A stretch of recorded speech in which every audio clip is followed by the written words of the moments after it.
Welcome, classic rock fans. Today we're going to explore an image that is truly iconic, one imbued with myth and archetype. Yes, we turn our attention to King Crimson.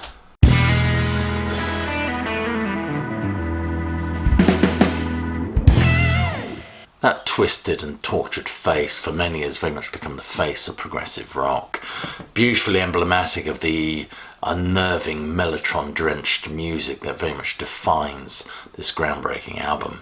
An album described by Pete Townsend as an uncanny masterpiece. Interestingly, if you'll forgive me for quoting Stephen Wilson, he said that we are living in dystopia in a world that is dominated by technology and disconnect, alienation, loneliness and dysfunction. And we can see that communicated in every line of that disturbing piece of prog portraiture. So there's no doubt that this track, the 21st Century Schizoid Man, this bombastic proto-metal opening, a track that opens this album, an album that takes this wonderful prog journey culminating in the sublime epitaph.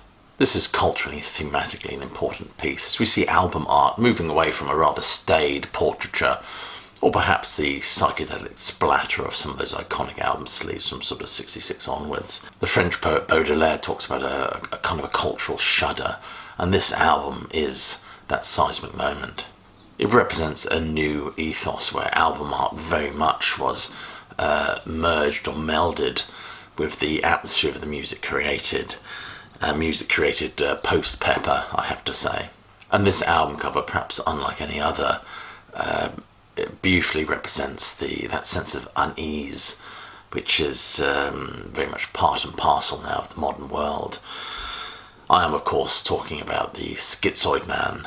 There are many, many talented artists producing brilliant album covers about this time. But Godber's cover art seared through a lot of the eye candy of the most popular bands to embody something very distinctive, something very different. It feels like a very modern interpretation of Edvard Munch's Scream. Actually, I think the painting is called The Scream of Nature, to give it its proper title. And the colours employed as well are emblematic, perhaps, of a band with crimson in the title. And the song is very much a reaction to the terrors of the modern age. You look at that picture with the eyes wide open, beset by something unseen and unsettling beyond, of course, the listener's frame of reference. Made even more poignant by the fact that the sleeve is uncluttered by any text or even any text on the spine. The artist Barry Godber, of course, is responding to lyrics that spoke of paranoia and the gnawing fear of modern life and even perhaps a coming apocalypse.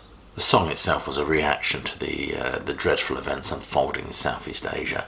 Sinfield has gone on to say that the lyrics for Schizoid Man were written right at the end, where we knew that the thing was angry against the Vietnam War, an angry modern song of its time. Multi-instrumentalist Ian MacDonald has said he's very, very proud of a Schizoid Man. He said it was the last song that the band did, but they actually did the song in one take, although I think they did revisit it for a couple of overdubs. Peter Sinfield at this time was serving as a roadie, light man, lyricist, general all-rounder really, a conceptualizer for this new band, King Crimson.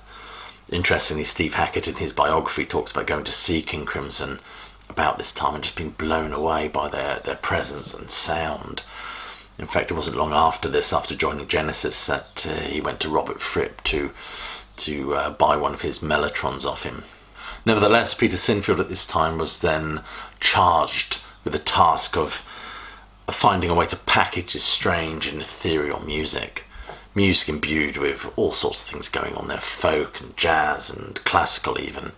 I mean, my word, where do you begin? So Sinfield reaches out to his friend Barry Godber, who they worked at English Electric Computers together.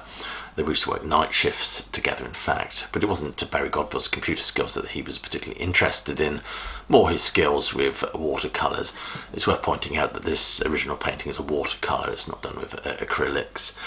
Godber went on to paint something that was equally as powerful as the music contained on this album, there's no doubt about that. And let's not forget, King Crimson had only just prior to this, I think, blown the socks off audiences in Hyde Park who'd rolled up to see the Stones' free concert, their Requiem for Brian Jones. Sinfield had played Godber the music of this band to give him some sort of frame of reference, and the artist was absolutely mesmerised by it.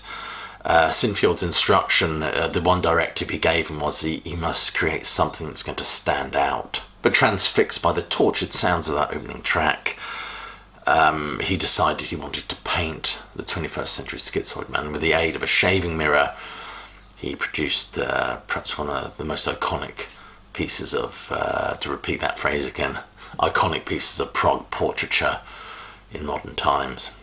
When the artwork was completed, it was presented to the band. Greg Lake has said that we all stood around it and it was like something out of Treasure Island when you're all standing around a box of jewels. That face screamed up from the floor, and what it said was Schizoid Man. The whole band loved this artwork, apart from the drummer Michael Giles, but then he didn't particularly like the name King Crimson either. As I said, no text appears on the cover, not even on the spine. John Gaydon recalls, who was the band's co-manager, he recalls Robert Fripp telling him that it'll be the only record in the shop without anything down the spine on it, so they'll know which one it is.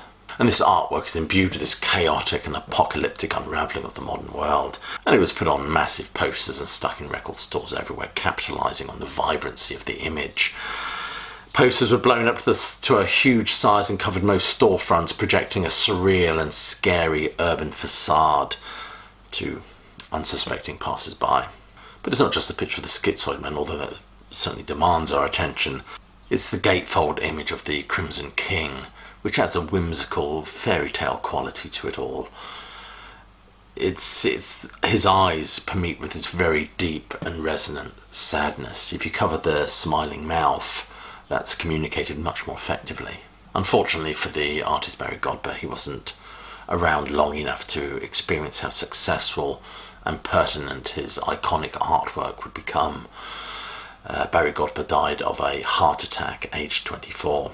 But before he died, he did go on to design some basic drum skins for the band. He also designed a press kit as well, I believe. As I've said, this is a piece of portraiture. I'm not so sure it was influenced by Edvard Munch's The Scream, but it's certainly influenced by William Blake and William Blake's painting techniques, especially Blake's depiction of the Babylonian king, who, in the words of Peter Ackroyd, has grown mad with unbelief. And we can see that Blake's influence is apparent if we compare those two faces together side by side. Anyway, you've been watching an episode of Beneath the Covers with Classic Album Review. If you've got this far without switching off, I truly thank you for doing that. And I'll urge you to click like, subscribe and check that bell if you haven't done so already. Also check some of the links below this video for ways you can support the sterling work done at this channel. So I will leave you with my closing salvo, which, as you know, is hope you're well and staying safe, but more importantly that you keep listening.